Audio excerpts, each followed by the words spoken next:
Hi friends, வணக்கம். நான் உங்கள் Anand. Welcome to my channel. நம்ம சேனலில் வந்து பார்த்திங்கன்னா எந்தெந்த பேங்க்கில் எந்தெந்த ஃபினான்ஸில் எந்தெந்த ஏரியாவில் வேக்கண்ட் இருக்குன்னு சொல்லிட்டு நம்ம டெய்லி வீடியோ போஸ்ட் பண்ணிகிட்ருக்கோம். இந்த மாதிரி நான் போகிற வீடியோ உங்களுக்கு டெய்லி வரணும்னா லைக் பண்ணுங்கள், கமெண்ட் பண்ணுங்கள், மறக்காமல் சப்ஸ்கிரைப் பண்ணிடுங்க. உங்கள் ஃப்ரெண்ட்ஸ் யாராவது ஜாப் பண்ணிருக்காங்க அப்படின்னா நம்ம சேனல் சப்ஸ்கிரைப் பண்ண சொல்லுங்கள். அப்போ தான் நான் போகிற வீடியோ அவங்களுக்கு வரும். டுடே வந்து பார்த்திங்கன்னா எங்கே வேக்கண்ட் இருக்குன்னு பார்த்திங்கன்னா சூரியதா ஸ்மால் ஃபினான்ஸ் பேங்க்கில் வந்து வேக்கண்ட் இருக்குது. என்ன வேக்கண்ட் வந்து பார்த்திங்கன்னா பிரான்ச் மேனேஜர் வேக்கண்ட் இருக்குது, சீனியர் பிரான்ச் மேனேஜர் வேக்கண்ட் இருக்குது.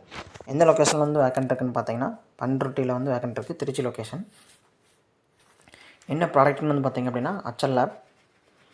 ஏஜ் வந்து பார்த்திங்க அப்படின்னா 35 இயர்ஸ்க்குள்ளே இருக்கணும். எனி டிகிரி கம்ப்ளீட் பண்ணியிருந்தால் போதும்.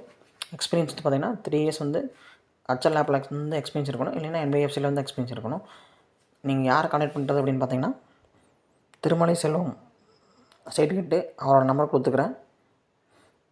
அவர் நம்பர் பார்த்திங்க அப்படின்னா 9655886509. இந்த நம்பருக்கு உங்கள் ரெஸ்யூம் ஷேர் பண்ணுங்கள். ரெஸ்யூம் ஷேர் பண்ணிவிட்டு கால் பண்ண சொல்லிடுங்க. இது வந்து ஒரு ஷெட்யூல்டு கமர்ஷியல் பேங்க்கு. ஃபஸ்ட்டு வந்து ஸ்மால் MFIயாக இருந்துச்சு, அப்புறம் வந்து ஸ்மால் பேங்க் லைசன்ஸ் கிடச்சிச்சு. இப்போ வந்து பார்த்திங்கன்னா கமர்ஷியல் ஷெட்யூல்டு பேங்க்காக வந்து மாறிடுச்சு. நீங்கள் பேங்க்கில் என்ன சேலரி வாங்கிட்டு இருக்கலையோ பேங்க்கில் வந்து பார்த்திங்கன்னா உங்களுக்கு பிரான்ச் மேனேஜருக்கு என்ன சேலரி வருமோ அந்த சேலரிக்கு ஈக்குவலான சேலரி வந்து வரும். உங்களுக்கு சேலரி வந்து சேலரி ப்ளஸ் இன்சென்டிவ் பேங்க்கில் ஒர்க் பண்ணால் என்னென்ன பெனிஃபிட் இருக்கோ அந்த எல்லா பெனிஃபிட்டும் உங்களுக்கு வரும். Thank you friends. My best, all the best.